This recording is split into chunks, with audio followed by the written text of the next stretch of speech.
بسم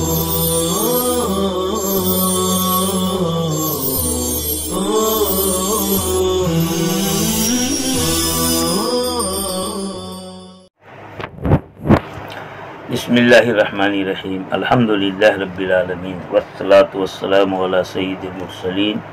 وعلی آلہ واصحابہ الطیبین الطاہرین اما بعد باب افضل الصدقہ۔ عزیز طلبہ، اس باب میں بہترین صدقے کا بیان ہو رہا ہے۔ صدقے کا افضل ہونا اس کی کئی وجہ ہو سکتی ہے۔ ایک تو یہ کہ صدقہ دینے میں سب سے پہلے اس امر کو دیکھا جائے کہ اس قسم کا صدقہ مفید تر ہے کہ نہیں ہے، اس کے فوائد بہت عام ہیں کہ نہیں ہے، اور انسانوں کو اس کی حاجت زیادہ ہوتی ہے کہ نہیں ہے۔ بہرحال مختلف اعتبار سے مختلف فضیلتیں ہوں گی صدقہ میں۔ صدقہ کبھی اس اعتبار سے بھی افضل ہوتا ہے کہ صدقہ کرنے والے میں کچھ امتیازی خصوصیات ہوتی ہیں، صفات، مثلا بہت زیادہ اخلاص ہوتا ہے، یا یہ کہ خود محتاج ہوتا ہے پھر بھی صدقہ کرتا ہے، یا یہ کہ صدقہ اس اعتبار سے بھی افضل ہوتا ہے کہ جس پر صدقہ کیا گیا ہے وہ زیادہ مستحق تھا، زیادہ محتاج تھا، اس کو زیادہ ضرورت تھی، اس کے بال بچے زیادہ تھے، یا اس نے خالص اللہ کے نام پر سوال کیا تھا اور اللہ کے نام کی حرمت کا لحاظ کر کے صدقہ دینے والے نے اس کو صدقہ دیا۔ بہرحال افضلیت کی وجوہات مختلف ہوتی ہے، کبھی اس وجہ سے کبھی اس وجہ سے صدقہ افضل ہو جاتا ہے۔ حضرت ابو ہریرہ اور حکیم بن حزام کہتے ہیں کہ حضور نے فرمایا کہ بہترین صدقہ وہ ہے جو ما کان عن ظہر غنا، بے پرواہی کے ساتھ ہو، اور شروع کرو صدقہ دینے میں اس سے جو تمہاری کفالت میں ہو، تعول جو تمہارے عیال میں ہو۔ امام بخاری نے روایت کی اور مسلم نے یہ روایت کی، وہاں صرف حکیم بن حزام ہی راوی کا ذکر کیا، ابو ہریرہ کا ذکر نہیں کیا۔ روایت میں ظہر غنا ہے، ظہر غنا، غنا کی پشت سے، اصل میں صدقہ دینے والی کی بے پرواہی کو بتانا مقصود ہے۔ اس لفظ کا ایک مطلب یہ ہے کہ صدقہ کرنے والے کو غنائے نفس حاصل ہے، نفس کے اعتبار سے غنی ہے، کہ وہ انتہائی سخاوت کے ساتھ اللہ کے راستے میں خرچ کرتا رہتا ہے، اللہ پر بھروسہ رہتا ہے اسے کہ ہم خرچ کریں گے تو کم نہیں ہوگا، مستغنی اور بے پرواہ رہتا ہے کہ خرچ کرنے کے بعد میرے اہل و عیال کیا کھائیں گے، اس کی وہ اسے فکر نہیں ہوتی، جیسا کہ حضرت ابوبکر صدیق نے کیا تھا، سب کچھ لا کے رکھ دیا حضور کے قدم میں اور فرمایا کہ گھر میں اللہ کے رسول کو چھوڑا ہے۔ دوسرا مطلب یہ ہے کہ مال کے اعتبار سے غنا، یعنی غنائے نفس تو حاصل نہیں ہے لیکن مال و دولت کی فراوانی ہے، خرچ کرنے کے بعد اس کے بعد اتنا مال باقی رہ جاتا ہے کہ اہل و عیال کے لیے کافی ہوتا ہے، اور وہ اس کے باوجود بھی وہ مالداری رہتا ہے۔ تو مالداری پر یا مال کے غنا پر یا نفس کے غنا پر وہ صدقہ کرتا ہے، یہ بہترین صدقہ ہے۔ دوسرا لفظ جو تھا، شروع کر اس سے جو تیرے عیال ہوں، جو تمہاری عیالداری میں ہوں، یعنی جن کا خرچہ تمہارے اوپر لازم ہے، تو ان سے شروع کرنا ہی افضل ہے، یعنی پہلے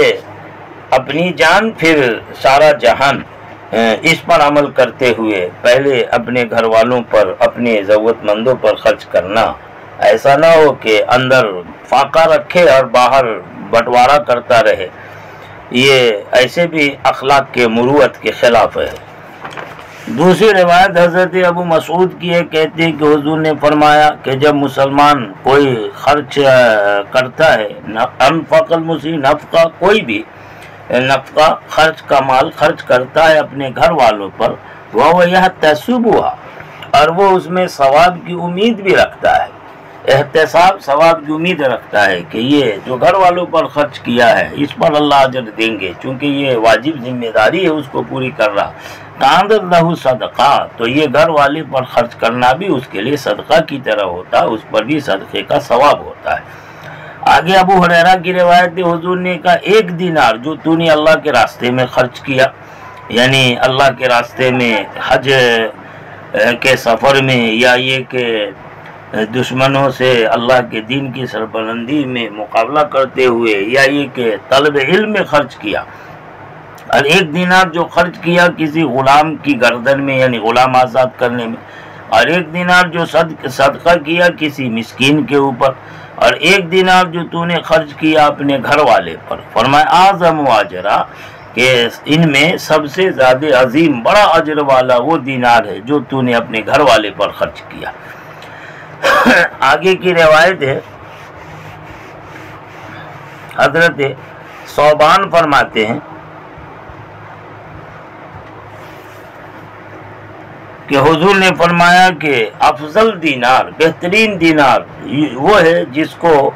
انسان خرچ کرے، دینار وہ ایسا دینار ہے جسے اپنے عیال گھر والوں پر خرچ کرے، اور 1 دینار وہ جس کو وہ اپنے جانور پر خرچ کرے، یعنی جو اللہ کے راستے میں سفر کرنے کے واسطے جانور پال رکھا ہے اپنے جانور پر اللہ کے راستے میں، اور 1 دینار وہ جو خرچ کرے اپنے اصحاب پر یعنی اپنے دوستوں پر۔ فرماتے ہیں کہ جو اپنے گھر والوں پر خرچ کیا یہ بھی افضل ہے، اور اللہ کے راستے میں جانور پر جو خرچ کیا وہ بھی افضل ہے، اور جو اپنے ساتھیوں پر یعنی اپنے دوست احباب یا اپنے گھر والوں پر خرچ کیا اور اللہ کے راستے میں یعنی اخلاص کے طور پر، یا یہ کہ اللہ کے راستے میں یعنی جنگ کے موقع پر اپنے ساتھیوں کا خیال کر کے ان پر مال خرچ کیا، کہہ رہی یہ افضل صدقہ ہے۔ آگے ام سلمہ کی روایت کہتی ہے کہ میں نے کہا اللہ کے رسول علی اجرن، کیا میرے لیے اجر ہے اگر میں ابو سلمہ کے بیٹوں پر خرچ کروں؟ اصل میں حضرت ام سلمہ پہلے ابو سلمہ کی زوجیت میں تھی، ان کے انتقال کے بعد حضور کی زوجیت میں آئی، تو پہلے شوہر سے بچے تھے، بیٹے تھے جو یتیم تھے، وہ بھی ماں کے ساتھ حضور کے پاس آ گئی، تو اس پر انہوں نے پوچھا کیا اگر میں ابو سلمہ کے بیٹوں پر خرچ کروں جبکہ وہ میرے بیٹے ہیں، یعنی اپنے اہل و عیال اپنے بیٹے اولاد پر خرچ کریں تو اس پر بھی کوئی اجر و ثواب ہوتا؟ حضور نے فرمایا انفقی علیہم، ان پر خرچ کر، فلکی اجر ما انفقت علیہم، تیرے لیے اجر ہوگا اس کا جو تم ان کے اوپر خرچ کرو گی۔ معلوم ہوا اپنی اولاد اپنے بچوں پر خرچ کرنے میں بھی اجر و ثواب ہوتا ہے۔ آگے کی جو روایت ہے حضرت زینب ہے جو عبداللہ بن مسعود کی بیوی ہے، اصل زینب نام کی کئی صحابیات ہیں اس لیے وضاحت کر دی گئی کہ یہ زینب وہ ہیں جو عبداللہ بن مسعود کی بیوی ہیں۔ انہوں نے کہا کہ اللہ کے رسول صلی اللہ علیہ وسلم نے ایک بار فرمایا تصدقن یا معاشر النساء، اے عورتوں کی جماعت صدقہ دیا کرو۔ تاکید کے ساتھ حضور نے کہا ولو من حلیکن، اگرچہ تمہارے زیورات میں سے ہو، ولو من حلیکن،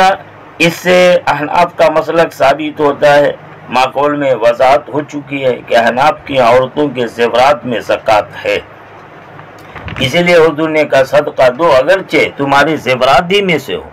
قالت کہتی ہے حضرت زینب کہ پس میں عبداللہ کے پاس لوٹ کے گئی، یعنی اپنے شوہر عبداللہ بن مسعود کے پاس، فقلت، اور میں نے کہا کہ آپ ایک ایسے آدمی ہو خفیف و ذات الید جن کا ہاتھ ہلکا ہے، ہلکے ہاتھ والے آدمی، مطلب یہ ہے کہ آپ کے پاس خرچ ورچ کرنے کے لیے زیادہ مال وال نہیں ہے، ہاتھ میں جو کچھ ہے ہلکا ہے، یعنی بہت کم ہے، یعنی گویا آپ محتاج اور فقیر آدمی ہو۔ وَإِنَّ رسول اللہ، اور حضور نے کہا ہے کہ قد امرنا بالصدقہ، ہم کو حضور نے صدقہ دینے کا حکم کیا۔ فاتی ہے تو آپ حضور کے پاس جاؤ اور حضور سے سوال کرو، یعنی پوچھ لو کہ فَإِنْ كَانَ ذَلِكَ يُجْزِئُ عَنِّي، کہ آپ محتاج ہو، بھلے میرے شوہر ہو، اگر صدقے کا مال آپ کو دے دوں تو یہ آپ کے میرے لیے یہ دینا کافی ہوگا کہ نہیں ہوگا؟ مسئلہ پوچھنے کے لیے شوہر کو کہا کہ عورت اگر شوہر کو مال دے، صدقہ کرے، زکوٰۃ دے تو کیا یہ جائز ہے؟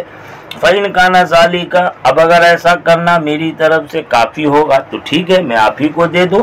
وَإِلَّا، ورنہ میں اس صدقے کا مال خرچ کروں آپ کے علاوہ دوسرے لوگوں میں۔ قالت کہتی ہیں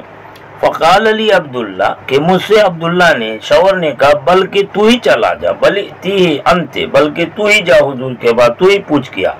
یہ شوہر کی غیرت کی بات ہے یعنی بیوی شوہر کو صدقہ زکات دے اور شوہر اپنے لیے زکات دینے کے واسطے حضور کے پاس مسئلہ پوچھنے جائے، یہ انتہائی جو ہے وہ غیرت کے خلاف بات ہوتی۔ اس لیے اپنی مردانگی غیرت کو قائم رکھتے ہوئے حضرت عبداللہ ابن مسعود نے کہا کہ یہ کام میں نہیں کروں گا، بلکہ تو خود ہی چلا جا حضور کے پاس اور جا کر کے حضور سے پوچھ لے۔ قالت کہتے زینب فانطلقت، تو پس میں چلی،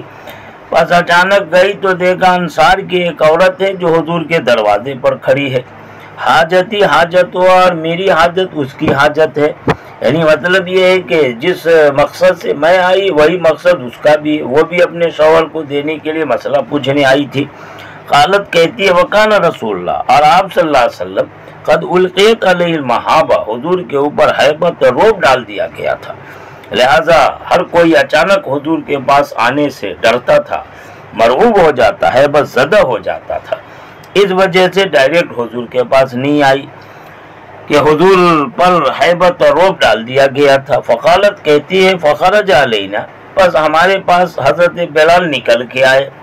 فقلنا لہو، تو ہم نے حضرت بلال سے کہا ایت رسول اللہ، کہ آپ صلی اللہ علیہ وسلم کے پاس جائیے، فاخبرہ، اور حضور کو خبر دیجئے، بتائیے، ان امراتین بالباب، کہ دو عورتیں دروازے پر کھڑی ہیں، تسألانی کا، جو آپ سے پوچھ رہی ہیں، سوال کر رہی ہیں، مسئلہ دریافت کر رہے ہیں، اتجزئ الصدقہ نما، کیا ان دونوں کی طرف سے صدقہ کافی ہوگا، علی ازواجہما، ان دونوں کے شوہروں پر، یعنی یہ دونوں بیویاں اپنے اپنے شوہر کو صدقہ دیں تو کافی ہوگا، وعلی ایتام، اور ایسے ان یتیموں پر جو ان کی گود میں یعنی ان کی پرورش میں اپنی گھر کے لوگوں پر اگر صدقہ دے دے تو یہ جائز ہے کہ نہیں۔ ولا تخبروا من نحن، اور حضور کو یہ خبر مت کرنا کہ ہم کون لوگ ہیں، یعنی اپنے چھپانے کے بارے میں کہا کہ حضور کو پتہ نہ چلے۔ قالت، کہتی ہیں راویہ یعنی حضرت زینب، کہتے بلال داخل ہوئے آپ صلی اللہ علیہ وسلم کے پاس، یعنی ان کے پاس گئے، فصالہ، اور حضور سے پوچھا اس بارے میں، مسئلہ عورت کی طرف سے دریافت کیا۔ فقال له رسول اللہ، تو آپ صلی اللہ علیہ وسلم نے فرمایا من ہما، وہ دونوں کون ہیں؟ قالت، حضرت بلال نے کہا انصار کی ایک عورت ہے اور زینب ہے، یعنی مطلب یہ ہے کہ حضرت زینب نے منع کیا تھا، یعنی اپنے سے بتانا نہیں، لیکن اگر حضور پوچھ لیں تو ظاہر ہے کہ بتانا ہی ہوگا، اس لیے جو عہد تھا اس کی خلاف ورزی بھی نہیں ہوئی، اور حضور نے جب پوچھا تو انہوں نے بتا دیا کہ انصار کی ایک عورت ہے اور زینب ہے۔ زینب کا نام لیا تو حضور نے کہا زینب، یعنی کون سی زینب؟ زینب نام کی تو کئی عورت ہے، یہ کون سی زینب ہے؟ قال، تو انہوں نے فرمایا امرات عبداللہ، یہ عبداللہ بن مسعود کی بیوی ہے زینب۔ فقال رسول اللہ، تو آپ صلی اللہ علیہ وسلم نے فرمایا کہ وہ دونوں جو اپنے شوہروں پر مال خرچ کریں گی، صدقہ دیں گی، ان دونوں کے لیے اجرانے، دونوں کے لیے دو اجر ہیں، اجر ثواب ہے ڈبل، ایک تو قرابت داری کا اجر ہے، دوسرے صدقے کا اجر ہے۔ بہرحال مسئلہ ایک یہ ہے کہ شوہر بیوی کو یا بیوی شوہر کو زکوٰۃ صدقہ دے تو ایسا دے سکتے یا نہیں دے سکتے۔ احناف کے سارے فقہا کا اتفاق ہے شوہر اپنی بیوی کو زکوٰۃ صدقہ کا مال اگر دے تو ایسا نہیں کر سکتا، کیونکہ شوہر بیوی دونوں کے مفاد ایک جیسے ہیں، لہذا یہ ایسے ہوا کہ ایک ہاتھ سے دیا دوسرے ہاتھ سے لے لیا، جو مال شوہر بیوی کو دے گا تو اسے وہ خود فائدہ اٹھائے گا، اور یہ جائز نہیں ہے۔ البتہ بیوی شوہر کو زکوٰۃ دے سکتی یا نہیں، اس بارے میں امام ابو حنیفہ فرماتے ہیں کہ بیوی اپنے شوہر کو زکوٰۃ نہیں دے سکتی، جیسے شوہر بیوی کو نہیں دے سکتا، کیونکہ یہاں بھی مفاد ایک جیسے ہیں۔ ہاں، احناف میں امام محمد امام یوسف کہتے ہیں کہ بیوی اپنے شوہر کو زکوٰۃ دے سکتی ہے، اور وجہ یہ بیان کرتے ہیں کہ دونوں کے مفاد میں اشتراک نہیں ہے، شوہر اپنا الگ خرچ کرتا ہے، بیوی الگ خرچ کرتی ہے۔ یہاں پر جو روایت ہے حضرت زینب اور انصاری عورت جو اپنے شوہر کو دینے کے بارے میں حضور سے پوچھا، حضور نے کہا دے سکتی ہو اور ڈبل اجر ہوگا،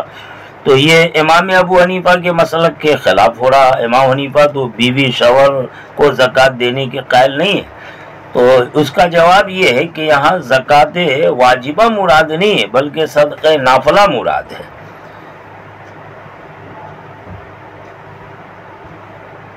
یعنی عام نفلی صدقات خیرات وغیرہ پر امام ابو حنیفہ اس کو محمول کرتے ہیں کہ زکوٰۃ مراد نہیں، صدقہ واجبہ مراد نہیں ہے، عام نفلی طور پر خرچ کرنا یہ مراد ہے کہ بیوی شوہر پر خرچ کر سکتی ہے۔ اور امام محمد امام یوسف کہتے ہیں کہ نہیں، یہاں صدقہ سے صدقہ واجبہ زکوٰۃ مراد ہے، بیوی شوہر کو صدقہ دے سکتی ہے۔ آگے حضرت میمونہ کی روایت ہے، کہتی ہیں کہ آتقت ولیدہ فی زمانے، انہوں نے ایک باندی کو آزاد کیا تھا، ولیدہ ایک لونڈی کو آزاد کیا حضور کے زمانے میں، فذکرت ذالک لرسول اللہ، اس کا تذکرہ حضور کے سامنے کیا، فقالت، حضور نے کہا اگر تو اسے اپنے ماموں کو دیتی تو یہ تیرے لیے زیادہ اجر کا باعث ہوتا ہے، یعنی عام دوسرے کو دیا اس پر صدقے کا ثواب ملا، لیکن اپنے رشتہ دار ماموں جو محتاج ہیں ضرورت مند ہے اگر ان کو دے دیتی تو اس پر زیادہ اجر ہوتا، صدقے کا بھی ثواب ملتا اور اسی طرح صلہ رحمی کا بھی، قرابت کا بھی ثواب ملتا۔ آگے حضرت عائشہ کی روایت ہے، فرماتی ہیں کہ یا رسول اللہ کہ بے شک میرے دو پڑوسی ہیں تو میں ان دونوں میں کن کو ہدیہ دوں، یعنی ہدیہ اگر دینا ہو تحفہ تو دونوں میں کس سے شروع کروں؟ حضور نے کہا ان دونوں میں جو تجھ سے دروازے کے اعتبار سے زیادہ قریب، یعنی جو جتنے قریب دروازے کے اس سے شروع کر، پہلے اس کے یہاں بھیج۔ آگے ابو ذر کی روایت ہے، کہتے ہیں حضور نے فرمایا کہ اذا طبخت مرقہ، جب تو شوربہ پکائے گوشت کا سالن وغیرہ، فاکثر ماء، تو اس میں زیادہ پانی ڈال دے، وَتَعَهَدْ جِيرَانَكَ، اور اپنے پڑوسیوں کا لحاظ خیال رکھ، یعنی مطلب یہ ہے کہ اس طرح سالن کو بڑھا لے اور اس میں سے کچھ اپنے پڑوسیوں کو بھی دے دے، یہ پڑوسیوں کو دینا بھی صدقے کی طرح اجر و ثواب کا باعث ہوتا ہے۔ اللہ پاک توفیق عطا فرمائے۔ وآخر دعوانا ان الحمدللہ رب العالمین۔